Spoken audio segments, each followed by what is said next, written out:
नमस्कार दोस्तों, स्वागत है आप सबों का हमारे YouTube चैनल महतो हिंदी कथा में। आज की कहानी है माँ की सीख। एक धनी सेठ था। उस सेठ के पास सुख सुविधा के लिए ऐसी सभी वस्तुएं थी जो ऐशो आराम से रहने के लिए उचित मानी जाती है। उसकी एक पुश्तैनी हवेली भी थी जो बहुत विशाल थी और जिसकी उसे साफ सफाई करवानी थी, लेकिन वह पूरे घर की साफ सफाई एक साथ नहीं करवाना चाहता था, क्योंकि पूरे घर की एक साथ सफाई करवाने पर उसे सारा सामान इधर से उधर करना पड़ता, जिससे बहुत समय खराब होता और सामान को संभालने में भी बहुत दिक्कतें आती। इसलिए उसकी इच्छा थी कि कोई ऐसा मजदूर मिल जाए जो एक दिन में केवल एक कमरा साफ करे। अतः इस कार्य के लिए उसने कई मजदूरों से बात की, लेकिन सभी पूरे घर को एक साथ साफ करने के लिए कह रहे थे। जब कहीं बात नहीं बनी तो सेठ ने अतुल नाम के एक 12-13 साल के मजदूर लड़के को काम पर लगा दिया।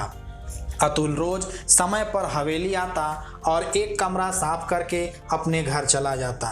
इस प्रकार उसने घर के बाहरी कमरों को कुछ दिनों में साफ कर दिया।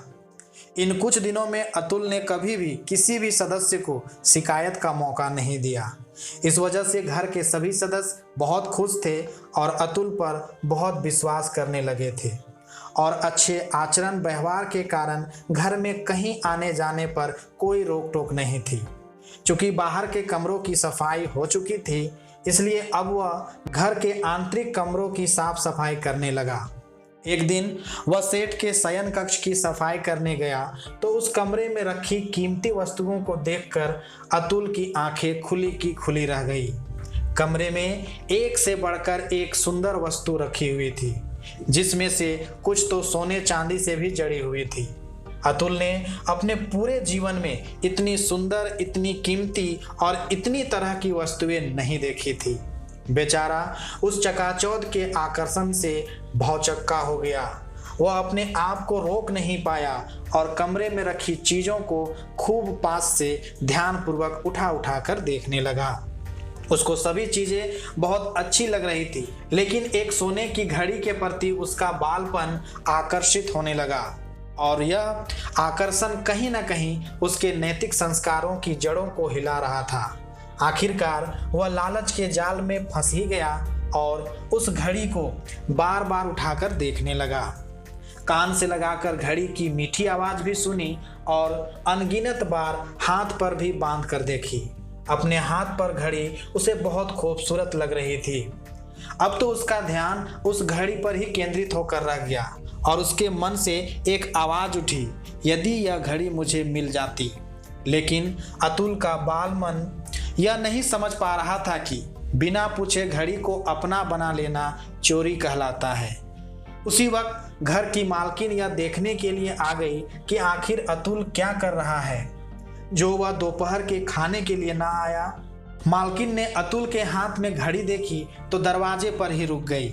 बहुत देर तक घड़ी हाथ में लिए वह सोचता रहा, क्या मैं इसे ले लूं? और ले तो लूंगा, पर यह तो चोरी होगी। चोरी शब्द मन में आते ही उसका सारा शरीर कांप उठा। उसके लिए यह किसी संकट की घड़ी से कम नहीं लग रहा था।